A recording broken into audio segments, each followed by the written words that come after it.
There are literally hundreds of languages spoken around the world today, and thousands more long-dead languages that were once spoken by tiny or big groups but are no longer used. Communities and empires die away, languages fade out of usage in favor of more popular languages that push ahead, and native tongues from all over the world go extinct as the people who grew up speaking them fail to carry on the vocabulary and grammar before gradually dying off. The concept of a dead language is heartbreaking. A dialect used by hundreds, thousands, or perhaps millions of people has just vanished, never to be heard again. Nobody will notice the lilt in its pronunciations or the accent that its speakers conveyed. However, not every extinct language has had a substantial impact on the globe and the future. Today's list will look at some dead languages that, while no longer spoken, are nonetheless influencing the modern world and shaping how we talk. Latin. We couldn't begin this list without including Latin. We'd be negligent if we didn't mention what is likely the most influential dead language out there, at least on the tremendously popular tongues that have since sprung up across Europe. Latin is officially a dead language, with only the nation of Vatican City using it as an official language, and even that is only because of the numerous holy books written in it. In terms of ordinary communication, no one uses Latin in Rome, Italy, or any place else on the planet. However, this does not mean that Latin has had no impact on modern civilization. It is still used for medical words as well as flora and fauna categories.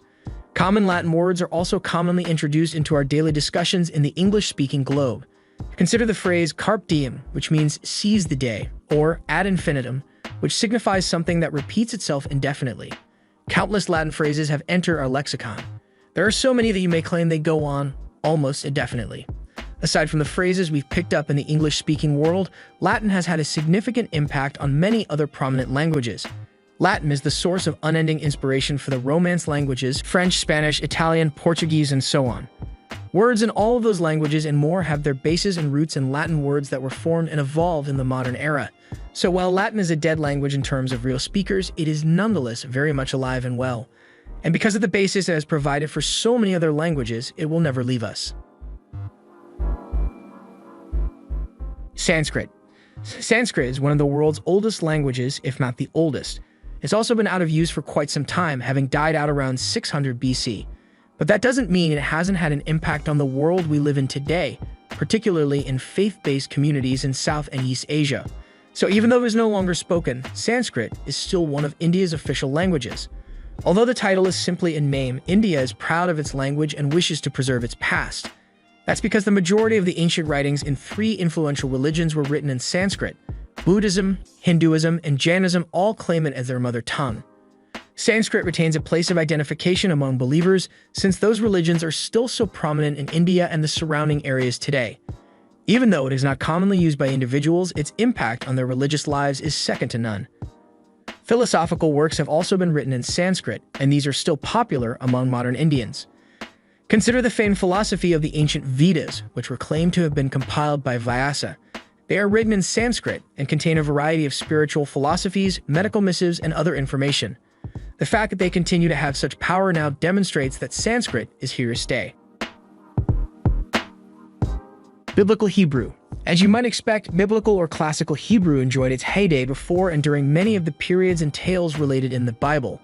However, after the fall of the Temple in Jerusalem, the language died quickly, severely, and permanently.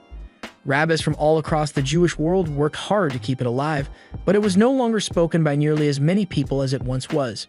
It was all but extinct at that point, at least in terms of normal, everyday language usage. Fast forward to World War II, when Biblical Hebrew met its end. As the Holocaust swept over Europe, many of the rabbis who had worked so hard for generations to preserve the language, record its words and meanings, and analyze its grammar and structure were slain. That awful loss of life coupled with a huge loss of brain power in Biblical Hebrew. Modern Hebrew has evolved throughout time into an actual, living, changing language used by Jews all over the world.